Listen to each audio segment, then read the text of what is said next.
Le vent chaud de Lagos soufflait entre les murs décrépits de Baliar, un quartier où les ambitions brûlaient plus fort que les lampadaires. Dans un petit immeuble gris, Naya Bensouda serrait son téléphone contre elle. Son cœur battait vite.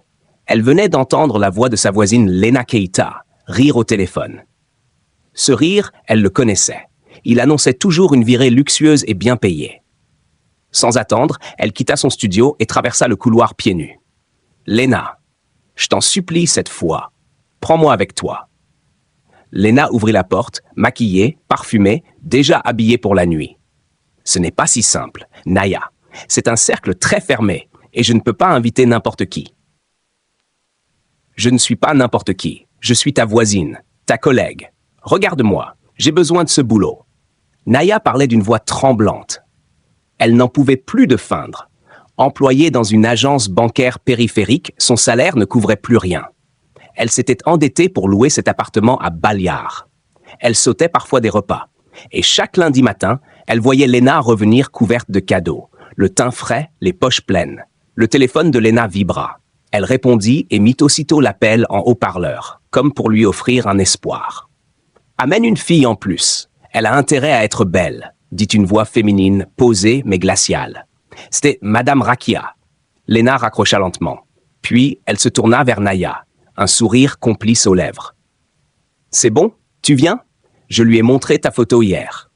Elle t'a trouvée parfaite. » Naya poussa un soupir de soulagement. Son cœur s'emballa. « Et combien on va toucher? Ce soir, on travaille pour le Cercle Noir, les 5. Ce sera 8 millions pour chacune. » Naya ouvrit grand les yeux. 8 millions? En une seule nuit? Elle eut du mal à y croire. Le Cercle Noir, c'était la légende urbaine devenue réalité. 5 hommes, 5 puissances. Idrissa Denuga, baron du pétrole, Jamal Sankara, mania du divertissement, Karl Diabaté, maître de la nuit et des tours de verre, Mustapha Ziani, cerveau de l'export agricole, Noah Kader, prince de l'aviation. Ils étaient jeunes, beaux, riches et insatiables. Le pays entier les admirait ou les craignait. Dans son studio, Naya ressortit une robe noire moulante, changea de perruque, mit du rouge sur ses lèvres et resta un instant figée devant son miroir. L'estomac noué, les yeux brillants. Juste une nuit. Je prends l'argent et j'en sors. Mais parfois, une nuit suffit à vendre son âme. Le véhicule de luxe glissa silencieusement jusqu'à un portail noir encadré par des statues en marbre. Derrière, une villa perdue dans les hauteurs de Victoria Island, illuminée comme un palais, vibrante de musique feutrée et de rires étouffés. Naya Bensouda, assise à l'arrière, sentait ses mains trembler. À ses côtés, Lena Keita ne disait rien. Le chauffeur ne parlait pas. Le silence, ici, était un langage. « C'est ici ?» murmura Naya. Lena hocha la tête. « Respire, sois élégante, ne parle que si on te parle. Et surtout, souris. » Elles descendirent de voiture. Une femme en robe noire aux allures de prêtresse les attendait sur les marches. « Madame Rakia. »« Vous êtes pile à l'heure. Entrez. » À l'intérieur, le marbre brillait sous des lustres démesurés. Des hommes en costume fumaient des cigares autour de verres d'or. Des femmes magnifiques glissaient entre eux comme des ombres apprivoisées. Mais tous s'interrompirent un instant à l'arrivée de Naya. Elle ne passa pas inaperçue. Un homme au costume blanc ivoire s'avança vers Madame Rakia et murmura « Celle en noir, je la veux. » C'était Jamal Sankara, l'homme aux yeux froids, roi du divertissement africain. Un autre s'approcha. Grand, peau cuivrée, regard animal. Noah Kader. Il désigna Naya du doigt. « Elle est à moi. » Mais Rakia sourit doucement. « Désolé, Noah. Jamal l'a choisie en premier. » Naya sentait tous les regards converger vers elle. Son cœur battait à tout rompre. C'était irréel, comme un film dont elle ne contrôlait pas le scénario. Jamal Sankara s'approcha d'elle. « Tu sais ce que tu fais ici ?» Elle hocha la tête, mais la vérité, c'est qu'elle n'en avait aucune idée. « Bien, je suis content. Tu viens avec moi. » Il lui tendit la main. Elle la saisit. Quelques minutes plus tard, elle montait dans un autre véhicule plus petit, plus discret. Direction une destination qu'on ne lui annonça pas. « Où va-t-on ?»« Chez moi, répondit Jamal. Tu vas passer la nuit dans un endroit que peu de femmes ont eu le privilège de voir. » Naya se força à sourire. 8 millions. Ce chiffre résonnait comme un mantra dans sa tête. Mais au fond d'elle, un frisson glacé grandissait. Quelque chose, N'allez pas. Le portail de la villa privée de Jamal Sankara s'ouvrit en silence, révélant une demeure aussi majestueuse qu'inquiétante. Les murs étaient couverts de miroirs dorés et les couloirs baignés dans une lumière tamisée aux reflets sang. Naya Bensouda descendit lentement du véhicule. Chaque pas résonnait comme une alerte dans sa tête. Elle se souvenait encore de la promesse. 8 millions pour une nuit. Et cette nuit venait de commencer. « Détends-toi, dit Jamal en lui ouvrant la porte. Rafraîchis-toi dans la chambre d'amis, je te rejoins. » Naya obéit. Elle pénétra dans une suite somptueuse, lit immense, murs tapissés de soie, salle de bain en marbre noir. Mais elle ne put s'empêcher de remarquer quelque chose d'étrange. L'atmosphère était glaciale. Elle prit une douche rapide, remit sa robe noire et attendit, assise sur le lit, le regard fixé sur les motifs étranges du plafond. Puis la porte s'ouvrit. Jamal entra. Il n'était pas seul. Derrière lui, un homme musclé portait un grand sac noir sur l'épaule. Un silence pesant s'installa. Naya se leva, incertaine. « C'est un plan à 3 ?» demanda-t-elle timidement. Jamal éclata de rire. « Non, pas exactement. Tu ne coucheras pas avec moi ce soir. » Il s'approcha et pointa le sac noir du doigt. Lui, c'est le 3e invité. Naya fronça les sourcils. L'homme déposa le sac sur le lit. Il semblait peser lourd. « Attendez, ce n'est pas une blague. C'est un homme ?» Aucune réponse. Le porteur du sac hésita un instant, puis ouvrit lentement la fermeture. L'odeur la frappa en premier. Puis, elle vit un corps, inerte, nu, gonflé, bleuâtre, mort. Naya recula brusquement, le souffle coupé. « C'est un cadavre ?» Jamal sourit avec un calme terrifiant. « Oui, tu préférais peut-être un animal?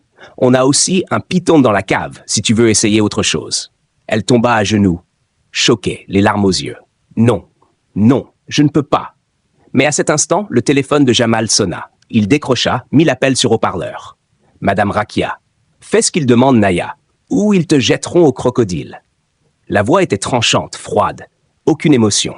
« Tu voulais les 8 millions? C'est le prix. » Naya comprit qu'elle ne sortirait pas d'ici indemne. Elle se leva vacillante. « Qu'est-ce que je dois faire? »« Bonne fille, » murmura Jamal. « Caméra, lumière, action. » Le porteur installa une caméra dans un coin. Jamal s'assit dans un fauteuil, croisa les bras et observa. Le froid du cadavre glissa contre sa peau comme un poison invisible. Et dans la pièce, seul le silence savait à quel point cette nuit allait la hanter. Le matin se leva lentement sur Lagos. Mais dans l'appartement de Naya Bensouda, le temps s'était arrêté. Elle se réveilla sur son lit, encore habillée, le visage trempé de larmes séchées. Pendant quelques secondes, elle crut avoir rêvé. Mais l'odeur était là, subtile, nauséabonde, persistante. Et puis son téléphone vibra. Notification bancaire. Plus 8000 XOF crédités sur votre compte. Elle le lâcha, tomba à genoux. Tout était vrai. Le cadavre, la caméra, les mains froides, la voix de Madame Rakia, le rire de Jamal. Elle se leva brutalement et fonça sous la douche, frottant sa peau comme si elle pouvait gratter l'horreur. Mais rien ne partait. L'eau coulait, brûlante. Ses larmes aussi. Quand l'après-midi arriva, elle n'avait toujours pas parlé. Elle attendait une seule chose, le retour de Lena Keita. Et comme chaque dimanche, Lena revint. Parfumée, rieuse, des sacs pleins les bras. Naya ouvrit sa porte d'un geste furieux et elle la frappait violemment. « Lena !»« Ouvre !» Lena ouvrit, surprise. « Tu frappes comme une folle, Naya !»« Qu'est-ce qui ?» Naya entra sans attendre, le visage tremblant. « Où étais-tu ?»« Tu m'as laissé seule là-bas. C'était quoi ce cauchemar? Tu savais ce qu'ils allaient faire. » Lena la fixa un instant, puis détourna les yeux. « Je ne sais pas de quoi tu parles. Tu mens. Tu m'as livré à eux. » Naya suffoquait, sa gorge se serrait. Elle tituba, manqua d'air et s'évanouit.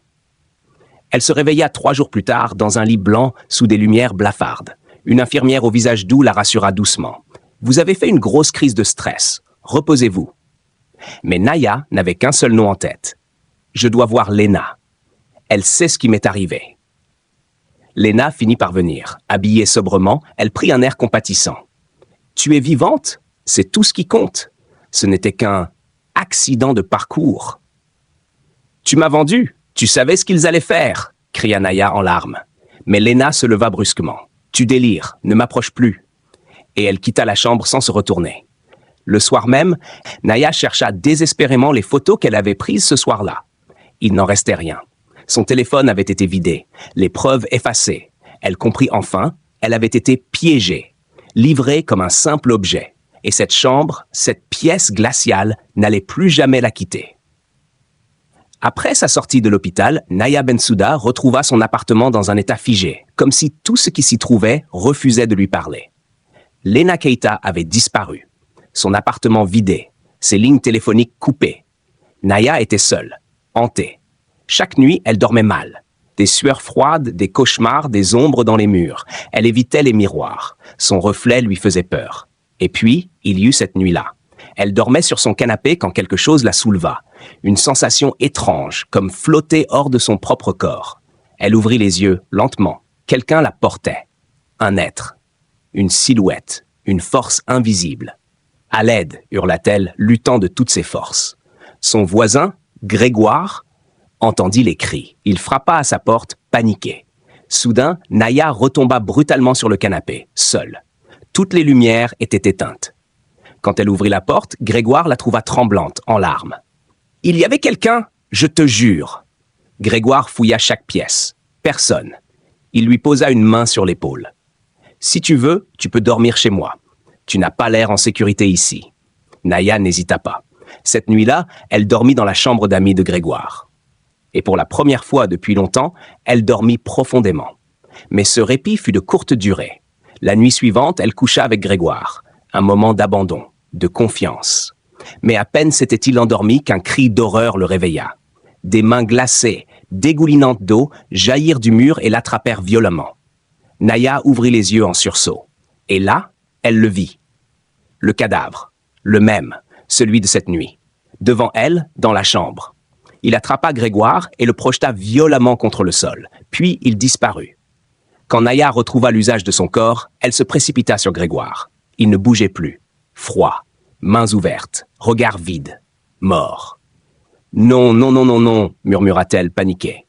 Elle prit une grande inspiration, saisit ses affaires et s'enfuit dans la nuit. Elle savait qu'on l'accuserait. Elle savait que personne ne la croirait. Et pour la première fois, elle comprit vraiment. Tout homme qui la touche meurt. Au petit matin, Naya Bensouda retourna dans son appartement comme si rien ne s'était passé. Elle se recoiffa, remit un tailleur sobre, passa un peu de gloss sur ses lèvres et partit travailler. Mais au fond d'elle, tout était en cendres. Quelques heures plus tard, un collègue de Grégoire frappa à sa porte. Il ne répond pas à son téléphone. « Tu ne saurais pas où il est ?» Naya haussa les épaules, un sourire nerveux au coin des lèvres. « Non, je crois qu'il est parti chez sa sœur. » Mais l'homme insista. Il entra dans l'appartement de Grégoire et hurla. La nouvelle se répandit comme une traînée de poudre. Grégoire avait été retrouvé mort dans sa chambre. Les voisins accoururent. Naya aussi. Elle joua la comédie à la perfection. Visage choqué, voix tremblante, larmes bien dosées. Personne ne la soupçonna. Mais elle savait. Elle savait que ce n'était pas fini. Le soir même, elle fit ses bagages et quitta Baliar. Nouveau quartier, nouvel appartement. Elle pensait pouvoir recommencer. Mais la première nuit, il revint. Le cadavre, encore. Il la projeta contre le mur. Elle se réveilla avec des ecchymoses, le visage enflé, le bras blessé. Et une vérité la frappa. Chaque fois qu'un homme l'approche, il meurt. Elle devint distante, froide, fuyante. Ses collègues commencèrent à parler. Elle évitait tout contact, surtout masculin. Certains la prenaient pour une folle, d'autres pour une illuminée. Jusqu'au jour où l'impensable arriva. En plein travail, un collègue voulut la saluer en lui posant une main amicale sur l'épaule. Paf! Une gifle invisible la frappa en pleine figure. Le choc fut tel qu'elle se mit à hurler, à courir dans tous les sens. La banque entière la regardait stupéfaite. Ce fut la goutte de trop. Son supérieur la suspendit. Quelques semaines plus tard, elle fut licenciée. Plus d'emploi, plus de revenus, plus de stabilité. Et comme si cela ne suffisait pas, elle reçut une lettre d'expulsion. Son propriétaire accusait Naya d'avoir harcelé Lena Keita, une locataire paisible, et de semer le trouble dans l'immeuble. Il lui donnait 3 mois pour partir. Seule, brisée, rejetée par tout sauf la mort elle-même, Naya erra dans son salon vide, ses mains tremblantes. Puis, dans une montée de rage glaciale, elle saisit son téléphone. Elle savait ce qu'elle devait faire. Retrouver Madame Rakia. et lui faire payer ce qu'elle lui avait fait. Naya Bensouda passa des jours à chercher Madame Rakia sur les réseaux. Elle retrouvait ses profils, toujours actifs, toujours luxueux, perruques haut de gamme, montres suisses, parfums rares. Mais Naya savait que derrière les publications se cachait une proxénète au service des puissants. Elle lui envoya des messages. Aucun retour. Alors elle changea de stratégie. Elle créa un faux profil. Se fit passer pour une femme d'affaires fortunée, cherchant à louer discrètement des filles pour un séjour à l'étranger. Madame Rakia mordit à l'hameçon. Un rendez-vous fut fixé dans un bureau luxueux du quartier huppé de Marina. Naya arriva en robe de marque, perruque lissée, lunettes de soleil, à monture dorée. Une voiture de location haut de gamme l'attendait devant la porte. Tout respirait le pouvoir. Lorsqu'elle entra, Rakia l'accueillit avec un sourire mesuré. « Bienvenue, madame. J'espère que nous pourrons faire de belles affaires. » Mais à peine la porte fermée, Naya retira ses lunettes, les yeux pleins de larmes. Elle tomba à genoux. « Aidez-moi. Depuis cette nuit avec le cercle noir, ma vie est un enfer. » Rakia resta figée. Puis son sourire s'effaça lentement. Son regard devint froid, terriblement froid. « Tais-toi !» Elle se leva brusquement. « Qui t'a envoyé ici ?» hurla-t-elle. « Personne, je t'en supplie, je suis venue seule. » Rakia la dévisagea, méfiante. Puis, elle se rassit, et dans un souffle presque brisé, elle murmura « Je dois retrouver ma fille, sinon je suis finie. » Naya la fixa, stupéfaite. « Ta fille ?» Des larmes coulèrent sur les joues de Rakia. « Il y a un mois, j'ai fourni des filles pour une nuit spéciale au Cercle Noir. Quand je suis arrivée, ma propre fille était parmi elles. » Naya porta une main tremblante à sa bouche. « Comment ? Je l'avais laissée chez mes parents depuis l'enfance. On n'était pas proches. Mais elle a été livrée, comme les autres. Et elle a disparu. Plus un mot depuis. Et je sais ce que ces monstres font. Tu es la seule à être revenue vivante de leur nuit maudite. Tu es notre seul espoir. » Un silence s'installa. Puis Rakia posa une photo dans la main de Naya. « Voici son visage. Si tu la retrouves, je t'enverrai vers quelqu'un qui pourra te sauver. Mais attention, si le cercle apprend que j'ai une fille ou que je t'ai parlé, nous sommes mortes. » Elle se leva, glaciale. « Ne me contacte plus, ne prononce jamais mon nom. Et surtout, sois prudente. » Naya sortit dans la rue, la photo serrée contre sa poitrine, le cœur battant à s'en rompre. Elle avait une mission, et peut-être une chance d'être libérée.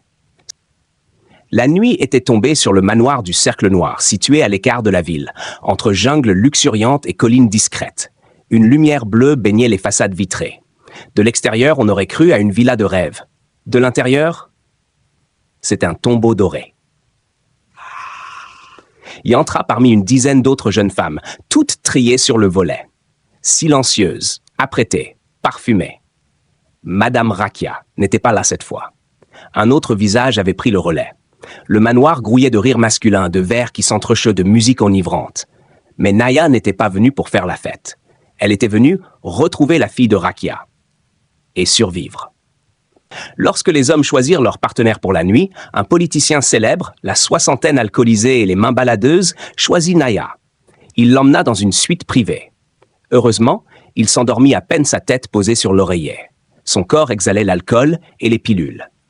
Naya attendit 10 minutes, puis elle sortit discrètement. Couloir sombre, caméra évitée. Elle connaissait les recoins invisibles. Rakia les lui avait montrés. Et soudain, une voix. « Dépêche-toi, elles doivent être prêtes avant minuit. » Elle se figea. Une silhouette familière passa devant elle. « Sophie !» murmura Naya, sans réfléchir. La silhouette se retourna brusquement. Leurs regards se croisèrent. Lena, blême, recula. Naya s'engouffra dans une pièce voisine pour éviter d'être vue. Mais la lumière s'alluma brusquement. Et là, elle hurla. Devant elle, un chariot rempli de cadavres. Des corps nus, gonflés, baignant dans une eau noirâtre, épaisse, pestilentielle. La même odeur. Le même liquide que celui du cadavre qui la hantait. Les hurlements de Naya résonnèrent dans tout le manoir. Des pas précipités. Lena arriva avec 2 autres filles. « Qu'est-ce que tu fais là ?»« Tu la connais ?» demanda une autre fille, méfiante. Lena hésita, puis avec froideur. « Non, je ne l'ai jamais vue. »« Vous ne voyez pas ? C'est corps !» cria Naya en larmes, en les désignant du doigt. Mais les filles la regardaient comme si elle délirait. Elle est folle. Les gardes arrivèrent. 2 hommes massifs sans expression. L'un d'eux parla dans une radio. Elle a fouillé les zones interdites. On l'emmène. Ils la saisirent brutalement. Où vous m'emmenez? Dans la salle de l'hôtel. Ce nom glaça Naya. On lui scella la bouche, on l'attacha, et on la jeta dans une salle obscure, sans fenêtre, sans repère temporel. À 3 heures du matin, la porte s'ouvrit. Idriss Adenuga entra, l'un des chefs du cercle. Quelques heures plus tôt, il chantait des versets religieux dans une vidéo virale. Les gens l'appelaient l'homme riche le plus pieux du pays. Mais à cet instant, son regard était glacé. Il sortit une poudre blanche et la souffla sur le visage de Naya. Elle toussa. Rien d'autre ne se produisit. Idriss recula, déconcerté. Ce n'est pas normal. Il appela les autres membres. Jamal Sankara, Karl Diabaté, Mustafa Ziani, Noah Kader, tous entrèrent. Jamal saisit Naya par le bras et l'amena devant un miroir sacré posé contre le mur. Regardez. Tous se penchèrent. Dans le reflet, ce n'était pas Naya. C'était le cadavre, trempé, pourrissant. Ses yeux morts fixaient ceux des vivants. Les membres du cercle reculèrent, terrifiés.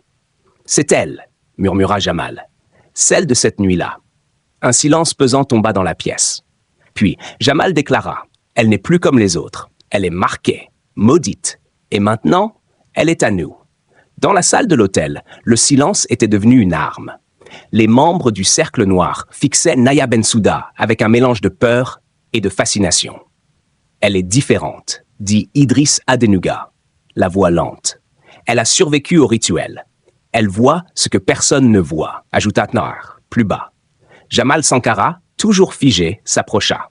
Il murmura « Cette fille est devenue notre pont ». Il se tourna vers les autres. « Tout homme qui la touche meurt et revient à nous. Son corps est devenu un piège. » Un ricanement étouffé parcourut l'assemblée. Naya, attachée en larmes, ne comprenait pas. Ses jambes tremblaient. Son souffle devenait plus court. Puis, dans un dernier élan de lucidité, elle parvint à tirer son téléphone caché dans sa manche. Un seul mouvement. Un seul espoir. Elle lança un live Facebook, sa voix tremblante. « Si vous m'entendez, je suis au manoir du Cercle Noir. S'il m'arrive quoi que ce soit, ils sont responsables. Ils m'ont. » Mais avant qu'elle ne termine, Karl Diabaté lui arracha le téléphone et le tourna vers lui. Avec un sourire doux. « Bonsoir à tous. Cette jeune fille souffre de troubles mentaux. Beya, elle s'est introduite ici par erreur. Rien de grave. » Des gardes apparurent dans le cadre, l'immobilisant de force. Naya criait, mais le micro était coupé. Sur les réseaux, les commentaires affluaient. « C'est faux. Elle ment, encore une mytho qui cherche le buzz. » Le lendemain, les médias prenaient le relais. Les blogueurs bien payés relayaient la version officielle. Naya Bensouda, instable, avait inventé une histoire de toutes pièces. Et pire encore, Madame Rakia elle-même apparut dans une interview. J'étais sur place.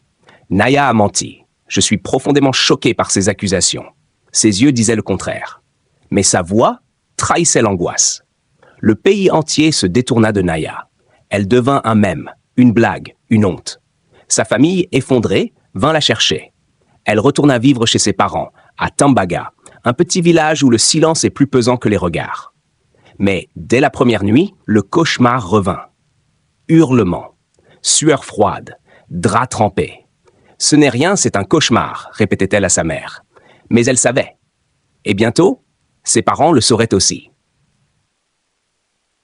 Chapitre 10, elle n'est plus là, mais elle nous regarde. À Tambaga, les nuits devinrent insoutenables. Chaque coucher de soleil annonçait une guerre invisible. Naya Bensouda se réveillait trempée, grelottante, les yeux remplis d'un vide noir. Ses parents la trouvaient souvent debout devant le miroir, le regard perdu, répétant des mots incompréhensibles. Un matin, ils découvrirent son corps figé dans son lit. Ses yeux étaient ouverts, son cœur arrêté, mais son cerveau toujours actif. Les médecins ne comprenaient pas, cliniquement morte, mais consciente. Comme si son corps refusait de se décomposer, comme si quelque chose le retenait. La nouvelle se répandit. Et alors que tout semblait fini, Naya laissa un dernier message, une vidéo. Tournée juste avant qu'elle ne perde l'usage de ses muscles. Elle y racontait tout, le cercle noir, la nuit du cadavre, les morts, la trahison, Rakia, les rituels et surtout, la malédiction. La vidéo fit le tour du pays. Elle était filmée d'un œil fixe, mais sa voix, brisée, portait une puissance qu'aucun journaliste ne pouvait manipuler. Si vous voyez ça, je suis déjà condamné. Ce qu'ils m'ont fait, ce qu'ils font à d'autres, doit s'arrêter. Le choc fut total. Des femmes disparues depuis des mois commencèrent à être mentionnées. Des familles parlèrent enfin. D'anciennes collègues réduites au silence trouvèrent le courage de témoigner. Et le frère de Lena Keita, brisé, révéla que le corps de sa sœur avait été retrouvé dans un entrepôt après une soirée organisée par des hommes du cercle. Le masque tomba. Même Madame Rakia, à genoux, finit par tout avouer. Elle transmit des enregistrements, des noms, des adresses, des vidéos atroces, des confessions. Les autorités n'eurent plus le choix. Un assaut fut mené contre le manoir du Cercle Noir. On y découvrit des horreurs indicibles, des salles remplies d'objets rituels, de corps conservés, de vidéos macabres. Le peuple jubila. Mais la victoire fut brève. Quelques semaines plus tard, des photos apparurent sur Internet. Idriss Adenuga à Dubaï, Noah Kader dans un jet privé à Genève, Jamal Sankara en gala à Marrakech.